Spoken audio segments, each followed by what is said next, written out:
नमस्कार। एमपी दिन भर आप देख रहे हैं, आपके साथ मैं हूं पुनीत। चलिए खबरों की करेंगे शुरुआत। तो सबसे पहले बड़ी खबर की बात श्योपुर से। कुनो अभयारण्य में फिर से 2 चीते छोड़ दिए गए हैं और कुल मिलाकर अब 5 चीते कुनो अभयारण्य के बड़े बाड़े में छोड़ दिए गए हैं। 2 मादा चीता बड़े बाड़े में आज रिलीज कर दी गई हैं। इनका नाम है आशा और तिबलिश। ये इन 2 नामों की मादा चीता जो हैं इनको बड़े बाड़े में छोड़ दिया गया है और अब तक 3 नर और 2 मादा चीताओं को रिलीज किया जा चुका है, यानी कि कुल 5 चीतों को रिलीज किया जा चुका है बड़े बाड़े में। अब 3 मादा और बची हैं जिनको अभी छोटे बाड़े में ही रखा गया है, जहां उन्हें कह सकते हैं कि क्वारंटीन किया गया था, उसी बाड़े में रखा गया है।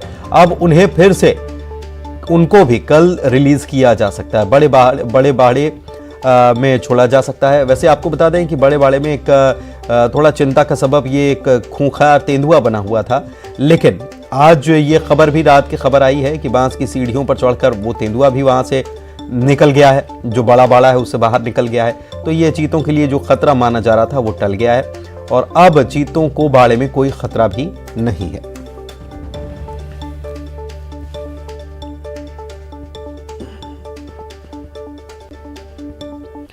चलिए बढ़ते हैं आगे। सतना में सेल्फी के चक्कर में आफत में जान पड़ गई। सेल्फी लेने के चक्कर में जान से खिलवाड़ किया जा रहा है। मालगाड़ी पर सेल्फी लेते वक्त एक शख्स झुलस गया। 25,000 केवी की विद्युत लाइन की चपेट में आ गया और करंट लगने से बुरी तरह से युवक झुलसा है। अब बताइए सेल्फी की सनक कितनी भारी पड़ जाती है जरा से में।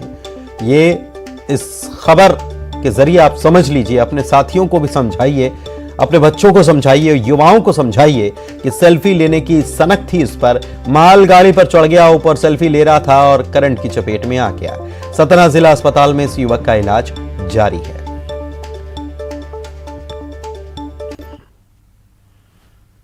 चलिए बढ़ते आगे। भोपाल से खबर आपको बता रहे हैं। धर्मांतरण मामले में 3 लोगों पर एफआईआर दर्ज कर ली गई है। टीटी नगर थाना पुलिस ने यह मामला दर्ज किया है और धार्मिक स्वतंत्रता कानून के तहत यह एफआईआर दर्ज हुई है। बता दें कि स्लम एरिया में हिंदू परिवार के धर्मांतरण का आरोप इन पर लगा है।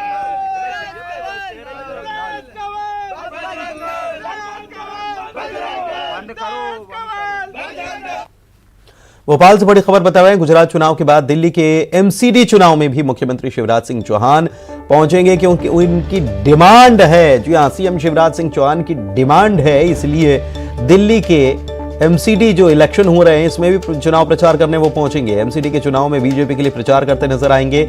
दिल्ली के शास्त्री नगर, सरस्वती विहार, आदर्श नगर, शालीमार बाग, रोहिणी डी सेक्टर में जनसभा करने वाले हैं मुख्यमंत्री शिवराज सिंह चौहान।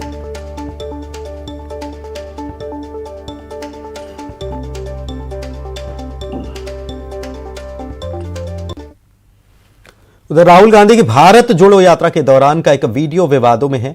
बीजेपी ने वीडियो को लेकर क्राइम ब्रांच में शिकायत की है। इसके बाद पुलिस ने अभय तिवारी, पीयूष बबेले पर केस भी दर्ज कर लिया है।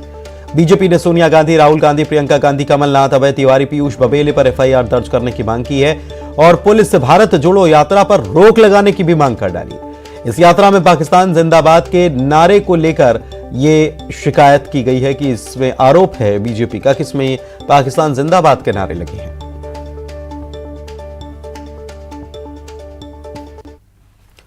उधर भारत जोड़ो यात्रा के दौरान राहुल गांधी इंदौर पहुंचे। राजवाड़ा पर उस वक्त अजीब से हालात बन गए जब सभा स्थल पर गलत रास्ते से राहुल गांधी मंच तक पहुंचे।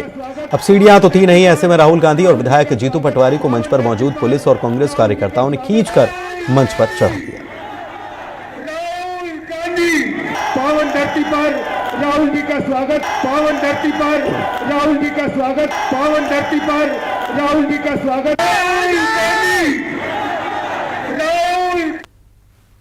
इंदौर में राहुल गांधी ने राजवाड़ा पर सभा भी की और सफाई को लेकर जनता और सफाई कर्मियों को राहुल गांधी ने धन्यवाद दिया। कहा कि इंदौर न्याय का सेंटर है, यहां लोगों में भाईचारा दिखा। पदयात्रा में सभी आयु वर्ग के लोगों ने साथ दिया और कहीं नफरत नजर नहीं आई। राहुल गांधी ने यह भी कहा है कि यह आपकी विचारधारा की यात्रा है। कन्याकुमारी से इंदौर तक चलाओ 2000 किलोमीटर, 2000 किलोमीटर और 2000 किलोमीटर में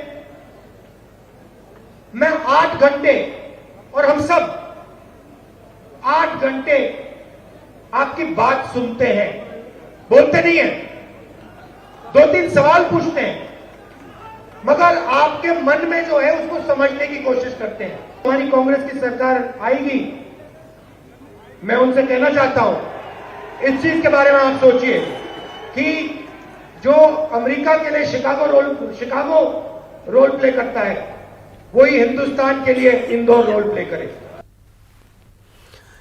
भारत जोड़ो यात्रा के राजवाड़ा पहुंचने पर कमलनाथ ने भी सभा को संबोधित किया और बीजेपी पर तंज कसते हुए तीखा हमला बोला। कमलनाथ ने कहा कि मैं 15 महीने की सरकार में अपनी नीयत का परिचय दे चुका हूं। मैं भी सौदे की राजनीति कर लेता, लेकिन मैंने ऐसा किया नहीं। उनका 15 महीनों में जिसमें से 2.5 महीने लोकसभा चुनाव और आचार संहिता में गए, हमने अपनी नीति और नीयत का परिचय दिया।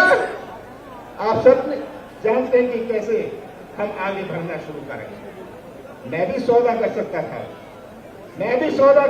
था, और सरकार बचा सकता था, मैं तो मुख्यमंत्री था, पर मैं मध्य प्रदेश की पहचान सौदे की राजनीति से नहीं करना चाहता था। पंजाब हरियाणा में अपने उद्योग लगाते हैं।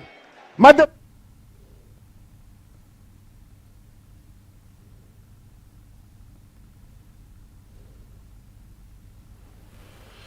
राहुल गांधी की भारत जोड़ो यात्रा पर बम से हमले की चिट्ठी मिलने के बाद भले ही आरोपी को पकड़ लिया गया, लेकिन राहुल गांधी की सुरक्षा को लेकर महिलाएं आगे आई हैं। उनकी यात्रा जब इंदौर से उज्जैन की ओर बढ़ेगी तो रास्ते में सांवेर विधानसभा क्षेत्र की महिलाएं राहुल गांधी की सुरक्षा के लिए उन्हें रक्षा सूत्र बांधेंगी।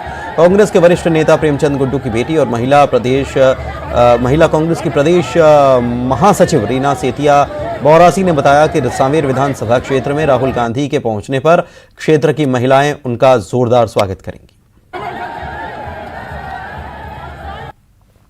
आप देख सकते हैं, जब से मध्य प्रदेश में प्रवेश किया है यात्रा ने, तब से उनको लगातार महिलाएं जो स्वागत कर रही है, उसको देखते हुए आज हमारे सांवेर विधानसभा भी की, क्योंकि मैं काफ़ी समय से महिलाओं के साथ जुड़ती आई और कभी कम से कम मेरे पास 15 से 20 हज़ार महिलाओं से डायरेक्ट मेरा कनेक्टिविटी है सांवेर विधानसभा के। तो उसको देखते हुए मुझे पूरा विश्वास है कि सांवेर की हमारी महिला शक्ति है, नारी शक्ति है, वो भारी संख्या में उनका स्वागत करेंगी। मुखबिर की खबर पर मंदसौर पुलिस ने राजस्थान के जोधपुर की तरफ जा रहे बांस से भरे ट्रक से 6.5 करोड़ रुपए की अफीम पकड़ी। कुल 65 किलो अफीम ट्रक में खास कैबिन बनाकर 13 बैग में रखी गई थी। इस मामले में पुलिस ने तस्कर श्रवण कुमार राव को पकड़ा है, जो पहले भी तस्करी के मामलों का आरोपी रहा है और फरार चल रहा था। आरोपी अपने साथियों के साथ मिलकर नॉर्थ ईस्ट से सस्ते दाम पर अफीम खरीदकर जोधपुर में खपाने का काम करता था। बीते कुछ दिनों में पुलिस ने ऐसी ही 4 गाड़ियों को पकड़ा है। इसी तारतम्य में कल मुखबिर के द्वारा सूचना प्राप्त हुई थी कि जावरा तरफ से एक 10 चक्का ट्रक जो है राजस्थान पासिंग का ट्रक है जो जा रहा है, जिसमें संभावना है कि भारी मात्रा में मादक पदार्थ हो सकते हैं। एडिशनल साहब के नेतृत्व में टीम गठित की गई और वहां पे घेराबंदी की गई थी। तो वहां पे जब ट्रक को रोका गया तो उसमें एक व्यक्ति मिला जिसका नाम श्रवण पिता रामकिशन राव, जाति बिश्नोई, रहने वाला गाँव लोहवट, जिला जोधपुर का बताया उसने। जब उसके ट्रक के अंदर सर्चिंग की गई, जो केबिन था, केबिन में ड्राइवर सीट के जस्ट पीछे उसने स्कीम बना रखी थी, जिसमें करीब 5-5 किलो के 13 पैकेट निकले और टोटल 65 किलो के उसमें टोटल अफीम बरामद की हुई है, जो कि काफी भारी क्वांटिटी में है। तो ये सभी शिवपुरी से खबर। यहां के सिटी कोतवाली थाना इलाके के नौकरी कला में रहने वाले राजेंद्र कोहली नाम के युवक ने फेसबुक पर लाइव आकर जहरीली पदार्थ का सेवन कर लिया। बताया जा रहा है कि युवक ससुराल पक्ष के लोगों से परेशान है। 25 वर्षीय युवक का आरोप है कि उसकी पत्नी, सास, ससुर अन्य ससुराल पक्ष के लोगों से झूठे दहेज के केस में फंसाना चाहते हैं। उसने वीडियो में इन्हीं लोगों से प्रताड़ित होकर खुदकुशी करने की बात कही है। फिलहाल युवक की हालत गंभीर देखते हुए उसे जिला अस्पताल से मेडिकल कॉलेज रेफर किया गया है, जहां उसका इलाज चल रहा है। ये युवक करौंदी क्षेत्र का रहने वाला बताया। मैं राजेंद्र कोहली अपने ओसावास में मेरी पत्नी भावना, सास ससुर दिनेश, ममता, मामा ससुर गोपाल, चाचा ससुर राहुल और परिवार के सभी सदस्य, उसका भाई चंदन आए दिन मुझे प्रताड़ित करते हैं और मुझे जान से मारने की धमकी देते हैं। दहेज का झूठा आरोप लगाते हैं और धमकी देते हैं। इसलिए मैं अपने होश आवास में अपना जीवन समाप्त कर रहा हूँ। मम्मी पापा मुझे माफ़ करना। मैं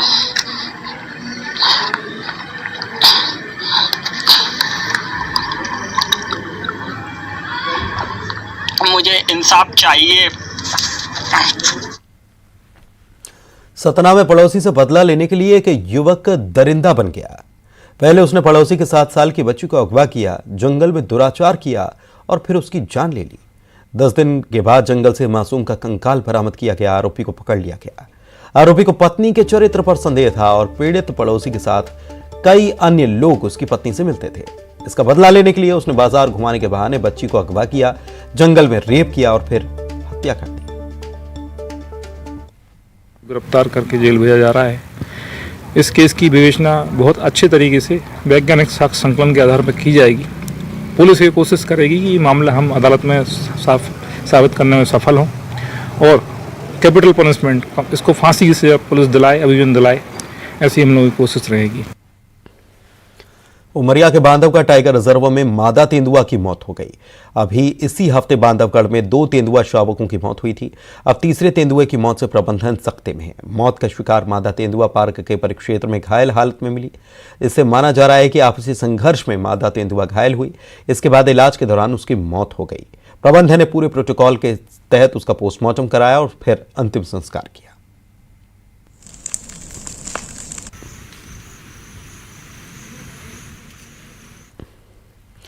बढ़ते आगे, श्योपुर जिला अस्पताल में इन दिनों अस्पताल ही बीमार चल रहा है। सफाई कर्मियों के हड़ताल पर जाने की वजह से अस्पताल में गैलरी से लेकर वार्डों तक हर तरफ गंदगी का आलम है। वार्ड बॉय को सफाई की जिम्मेदारी सौंपी गई है। आसपास के सरकारी अस्पतालों से भी वार्ड बॉय बुलाए गए हैं। जिला अस्पताल में सफाई का जिम्मा भी दिया गया है। सफाई के काम में ड्यूटी लगाने की वजह से वार्ड बॉय खास नाराज हैं, लेकिन ऊपर से आदेश आने के चलते उन्हें सफाई के काम में जुटना पड़ रहा है और ऐसे में परेशानी मरीजों को हो रही है, उनकी देखभाल नहीं हो पा रही है। काम कर रहे हैं आप? सर ये सीएम साहब के आदेश से हम यहाँ आए हैं। जी हमको बोला है कि वार्डों में साफ सफाई करो, ये कचरे की बाल्टी वगैरह इसको फेंको करो, ये बोला है हमने। वैसे आप वार्ड बॉय हैं? जी वार्ड, लेकिन आजकल सफाई करनी पड़ रही है। हाँ, हमको 2 दिन हो गए करते सर साफ सफाई कर रहे हैं। क्यों? 2 दिन के लिए सर आउटपोस्ट कर्मचारियों की रहता है, इसलिए आपको सफाई करनी पड़ रही है। वैसे आपका मूल काम क्या है? मूल काम सर वार्डों में पेशेंटों को शिफ्ट करना, चादर वगैरह बिछाना, डिब्बे वगैरह तैयार करके वो लगवाना। सतना में एक किसान पिछले 4 साल से सरकारी रिकॉर्ड में अपने आप को जिंदा घोषित करने की जद्दोजहद में है। सहीजना गांव का राम सुजान चौधरी अर्जी आवेदन देकर थक हार गया। रिकॉर्ड में आज तक सुधार नहीं हो पाया। सरकारी राजस्व रिकॉर्ड में मृत होने की वजह से उसे प्रदेश और केंद्र सरकार की तमाम योजनाओं का फायदा नहीं हो पा रहा। पीड़ित की माने तो 5,000 की रिश्वत नहीं देने पर उसे कागजों में मार दिया गया। मान निधि जो सरकार देती है उसके बनाने के लिए कितना मांग कर रहे थे? 5,000 रुपये। फिर क्या हुआ? मैं 2,000 रुपया तक दिया हूँ, बाकी नहीं दे पाया। उसी समय से मुझे मृत घोषित किया गया। कितने साल हो गए मृत घोषित किए हुए? वो सर जी 18 से चालू हुआ, 19 से मृत घोषित कर दिए हैं। 23 लास्ट चल रहा है, अभी तक मेरा सम्मान निधि नहीं मिला और मेरा रिकॉर्ड सुधरा। मतलब आप 4 साल से फौज में हो? जी। अच्छा, कहीं उच्च अधिकारियों को शिकायत किए? जी सर जी। हाँ, क्या बोलते हैं? 181 में किया तो बोले कि पटवारी साहब, तहसीलदार साहब बनाएंगे। कलेक्टर साहब को आवेदन किया। बेटी की शादी में केंद्रीय मंत्री वीरेंद्र कुमार खटीक ने माउथ ऑर्गन बजाया। दिल्ली में बेटी की शादी के संगीत समारोह में उन्होंने माउथ ऑर्गन बजाया और उसका एक वीडियो सोशल मीडिया पर वायरल है।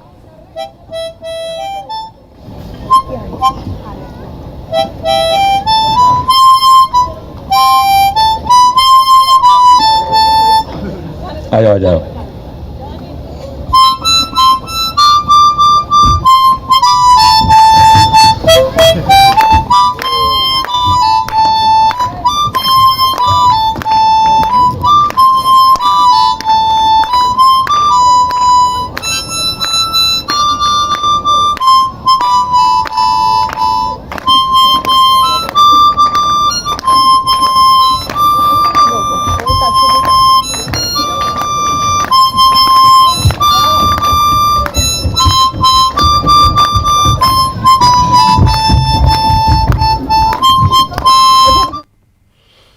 इधर नर्मदापुरम के देहात थाने में सहकर्मी के मातृत्व अवकाश पर जाने से पहले थाना प्रभारी समेत पूरे स्टाफ ने गोद भराई की रस्म पूरी की। बैतूल की आरक्षक प्रतीक्षा रघुवंशी देहात थाने में तैनात हैं और थाने में ही प्रतीक्षा की गोद भराई की रस्म का आयोजन किया गया। आयोजन में टीआई बड़े भाई और महिला एसआई छोटी बहन बनी। थाने में पदस्थ अन्य पुलिसकर्मियों ने पिता और परिवार के अन्य सदस्य बनकर गोद भराई की रस्म को निभाया। थाना देहात में पदस्थ महिला आरक्षक 897 प्रतीक्षा रघुवंशी, जो हाल ही में जिनकी अभी डिलीवरी होना है, वो 6 माह के लिए मातृअवकाश पर रवाना होने वाली थी। तो उनको थाना परिवार ने एक पारिवारिक माहौल देने के लिए उनकी गोद भराई की रस्म थाने पे अदा की है। प्रयास है कि कार्यस्थल पे महिला कर्मचारी को पारिवारिक माहौल मिले, अच्छे से वो अपना काम कर पाए बिना किसी तनावपूर्ण के। ये हमारा प्रयास। इधर अंतर्राष्ट्रीय व्यापार मेले में मध्य प्रदेश को बेहतर राज्य का तीसरा पुरस्कार हासिल हुआ है। व्यापार मेले के अंतिम दिन पुरस्कार वितरण समारोह का आयोजन किया गया था। मध्य प्रदेश पवेलियन के निदेशक बीएन त्रिपाठी ने पुरस्कार हासिल किया। उन्होंने कहा है कि मेले में आए लोगों ने राज्य के उत्पादों को सराहा है। साथ ही कहा है कि कोशिश करेंगे कि अगली बार अंतर्राष्ट्रीय व्यापार मेले में मध्य प्रदेश को पहला पुरस्कार हासिल हो। रियली ITPO का एक बड़ा इवेंट है और इसकी तैयारी जो है काफ़ी पहले से शुरू होती है और राज्य सरकार में हमारे मध्य प्रदेश में जो है मुख्य सचिव स्तर से इसकी कार्रवाई शुरू होती है और ये लगभग जो है अगस्त या सितंबर में शुरू हुई थी। तब से अभी तक हम लोग जो है इस काम में व्यस्त हैं। हम लोग प्रयास करते हैं अच्छे से अच्छा करने का और उसमें अगर पुरस्कार मिल जाए तो बड़ी खुशी होती है।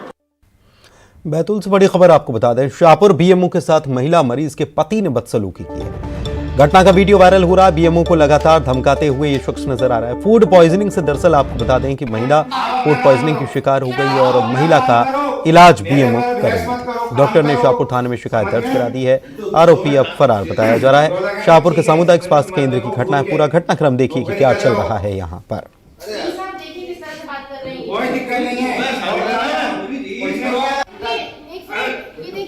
आप देख रहे हैं सोनी जी डॉक्टर अपना काम करें, तुम वीडियो रिकॉर्डिंग हो या कुछ हो, समझ गए?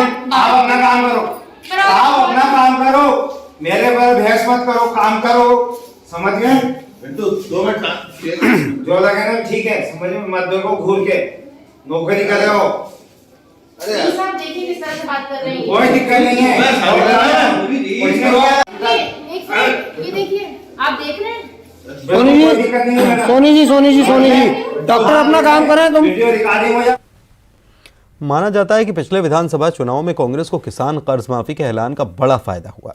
जाहिर है कृषि प्रधान राज्य में अन्नदाता का वोट सबसे बड़ा फैक्टर है, लेकिन सवाल ये कि अगले चुनाव में किसान का साथ किसे मिलने वाला है। मुश्किल दरअसल ये है कि किसानों का कर्ज इस बार भी एक बड़ा मुद्दा ही है और कांग्रेस इस बार भी कर्ज माफी का दांव चलने की तैयारी में। हालांकि बीजेपी ने किसानों का कर्ज तो माफ नहीं किया, लेकिन ब्याज माफ करने का ऐलान किया है।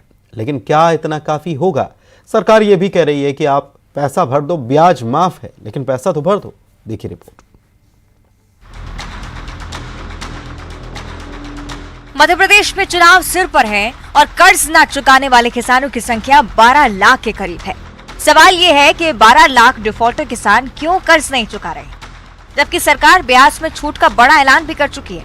दरअसल इसके पीछे एक बड़ी वजह मानी जा रही है कांग्रेस की सियासी रणनीति। पिछले चुनाव में कांग्रेस ने कर्ज माफी का बड़ा ऐलान किया था और उसके बाद पार्टी सत्ता में आई थी। कांग्रेस दावा करती है कि उसकी सरकार ने 27 लाख किसानों का 11,500 करोड़ का कर्ज माफ किया। कांग्रेस इस बार भी कर्ज माफी का वादा करने की तैयारी कर चुकी है। कांग्रेस का दावा है कि वो अपने वचन पत्र में किसान कर्ज माफी का ऐलान करेगी। हालांकि बीजेपी का दावा है कि कांग्रेस ने सिर्फ ऐलान किया था, कर्ज माफ नहीं किया। जबकि बीजेपी किसानों को समझा रही है कि आप कर्ज चुका दीजिए, ब्याज माफ रहेगा। बीजेपी को उम्मीद है कि इस रणनीति से भी वो किसानों का वोट साथ पाएगी। 1.25 साल की सरकार में 27 लाख किसानों को 11,500 करोड़ कर्जा हमने माफ किया है, कांग्रेस ने, कमलनाथ जी ने। तो आशा भरी दृष्टि तो हमारी तरफ ही है। बात उनकी ब्याज माफ करने की, आपने डिफॉल्टर कर दिया, ना उन्हें खाद मिल रहा है ना बीज मिल रहा है, चूंकि डिफॉल्टर है। उसकी व्यवस्था पहले करना चाहिए, ब्याज माफ करते रहना। लेकिन कांग्रेस का कहना है कि शिवराज सरकार में कर्ज न चुकाने वाले किसान डिफॉल्टर घोषित हो चुके हैं। नतीजा ये है कि डिफॉल्टर किसानों को खाद बीज नहीं मिल रहे हैं। प्रदेश में डिफॉल्टर किसानों की संख्या भी साल दर साल बढ़ती जा रही है। ऐसे में कांग्रेस को उम्मीद है कि कर्ज माफी का वादा गेम चेंजर साबित होगा। अगर आपको कर्ज माफ करना थे तो मध्य प्रदेश की सरकार कोऑपरेटिव बैंकों में पैसा जमा करना चाहिए था, तो इनने पैसा जमा नहीं किया। जमा नहीं तो क्या हुआ कि किसानों को लगा पैसा जमा हो गया होगा, किसानों को लगा कर्जा माफ़ी हो गई। इसके कारण किसानों ने पैसा जमा नहीं किया, तो उसके कारण बड़ी संख्या में किसान डिफाल्टर हो गए। फिर भी मेरा विनम्र प्रार्थना है, मुख्यमंत्री महोदय ने निर्देश भी दिया है कि आपका ब्याज पूरा माफ़ कर देंगे, आप मूलधन तो जमा करिए और 0% का लाभ दीजिए। इसलिए एक बार पुनः भी हम इसमें थोड़ा और अध्ययन चिंतन कर रहे हैं। हालांकि बीजेपी सरकार ने किसानों के लिए कई और योजनाएं लागू की हैं। प्रधानमंत्री किसान सम्मान निधि से 6,000, मुख्यमंत्री कल्याण योजना के तहत 4,000 रुपए भी किसानों को दिए जा रहे हैं। इसके अलावा ब्याज माफी भी एक बड़ा फैसला है। जाहिर है किसानों को साधने की कोशिश में दोनों दल जुटे हुए हैं और अब देखना ये है कि अगले चुनाव में किसका दांव भारी पड़ता है। न्यूज़ 18 के लिए भोपाल से अनुराग श्रीवास्तव की रिपोर्ट। और आइए अब आपको लिए चलते हैं छत्तीसगढ़ के उस गांव में जहां का मौसम साल भर रहता है सुहाना। जलप्रपात को निहारना हो या प्रकृति को निहारना हो, हसीन वादियां देखना हो, प्रकृति की गोद में बसे उस गांव की रिपोर्ट जरा देखिए, जिसे छत्तीसगढ़ का शिमला कहा जाता है।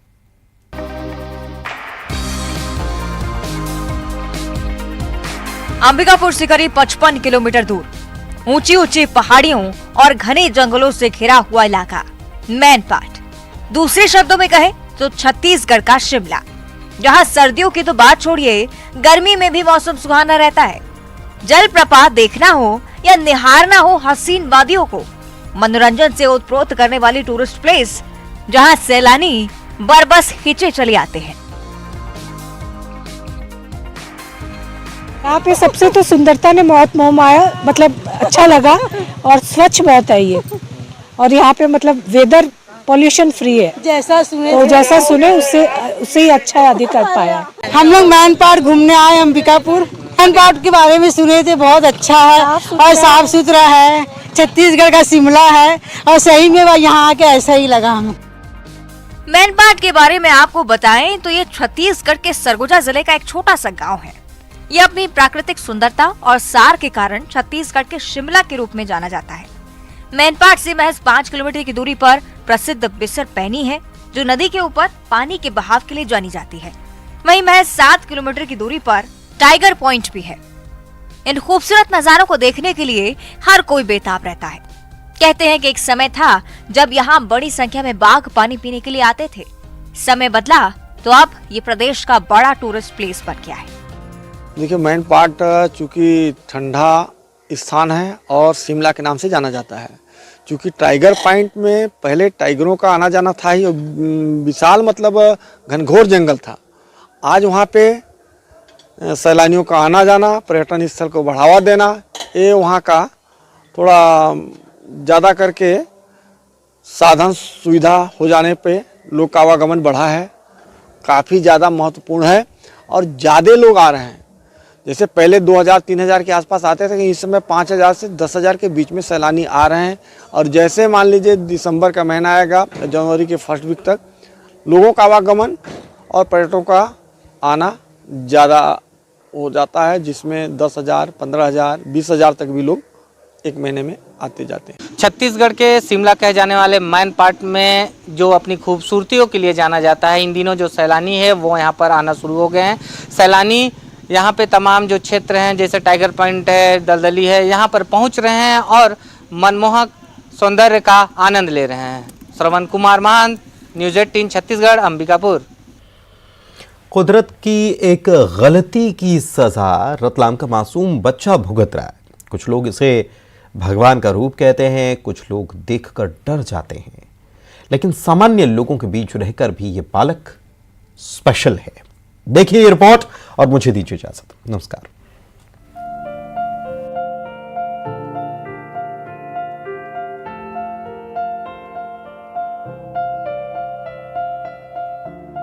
सत्रह साल के ललित पाटीदार को जब भी कोई पहली बार देखता है तो हैरत में पड़ जाता है, क्योंकि कुदरत ने ललित को अपनी कुछ नेमतों से महरूम रखा। ललित के घर वाले बताते हैं कि जब बच्चे का जन्म हुआ तो वो हैरत में पड़ गए। आनन फानन में वो बच्चे को लेकर राजस्थान की जयपुर पहुँचे। जहां डॉक्टरों की बड़ी टीम ने बच्चे को देखा और फिर बताया कि बायोलॉजिकल डिसऑर्डर के चलते बच्चे के शरीर में और चेहरे पे ऐसे बाल हो जाते हैं और लाखों करोड़ों में से किसी एक बच्चे के साथ ऐसा होता है। ललित बताता है कि स्कूल में पहले बच्चे उसके साथ नहीं खेलते थे, उसके साथ नहीं बैठते थे, कुछ उसका मजाक उड़ाते तो कुछ डर जाते थे।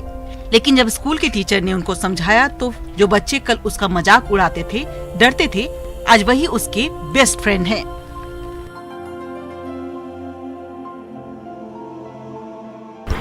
मैं स्कूल 8th क्लास। अच्छा ये बताओ, साथ के बच्चे कैसे आपसे बिहेवियर करते हैं, कैसे आपको रखते हैं, क्या होता है? साथ के बच्चे तो अच्छा व्यवहार करते हैं, स्कूल में सब अच्छा व्यवहार करते हैं, अच्छा रखते हैं। कभी कोई परेशानी आती है? अभी कोई परेशानी नहीं आई। साथ में खेलते हैं बच्चे? हाँ, साथ में खेलते हैं सब। 2 महीने का था और उदयपुर ले गए थे हमने इसको। पूरी उदयपुर के डॉक्टर की टीम बैठी हुई थी इसी के लिए। उन्होंने बोला कोई इलाज नहीं है इसका अभी तो। दादा भंवरलाल पाटीदार जहां ललित को भगवान का अवतार मानते हैं, वही पिता चाहते हैं कि ललित अपनी जिंदगी सामान्य तरीके से जिए। इसके लिए सरकार हमारी मदद करे, चाहे वो इलाज के तौर पर हो या फिर इसकी पढ़ाई और नौकरी के लिए मदद हो। देवरूप लगता है ऐसे लगते हैं ये, देवरूप लगता है ऐसे लगते हैं ये। बाल से, और कभी कान पक जाए तो कान में दवा डालने में, और खाना खाने में भी कभी बाल अंदर चल जाते मुंह में। अच्छा, स्कूल में समस्या होती है? स्कूल में तो कोई समस्या नहीं है वैसे। शुरू ये स्कूल गया था तब थोड़ी बहुत समस्या रहती थी, क्योंकि वो छोटे बच्चे थे, वो डर जाते कभी। तो बाद में सर ने उनको समझाया तो फिर कोई समस्या नहीं आई। इलाज कहाँ का करवाया आपने? इलाज तो बड़ौदा करवाया था। ललित सामान्य लोगों की तरह अपनी जिंदगी जी सके, इसके लिए स्वास्थ्य विभाग को भी मदद के लिए आगे आना होगा। साथ ही लोगों को भी अपनी मानसिकता में ये बदलाव करना पड़ेगा कि हम जब भी ऐसे किसी बच्चे को देखें जो बायोलॉजिकल डिसऑर्डर के चलते सामान्य बच्चों से दिखने में अलग हो, उनको विशेष सम्मान और उनका ध्यान रखें। तभी वो सामान्य बच्चों की तरह समाज में रह सकेंगे और बेहतर जिंदगी जिसके वो हकदार हैं जी सकेंगे। रतलाम से न्यूज़ 18 के लिए सुधीर जैन की रिपोर्ट।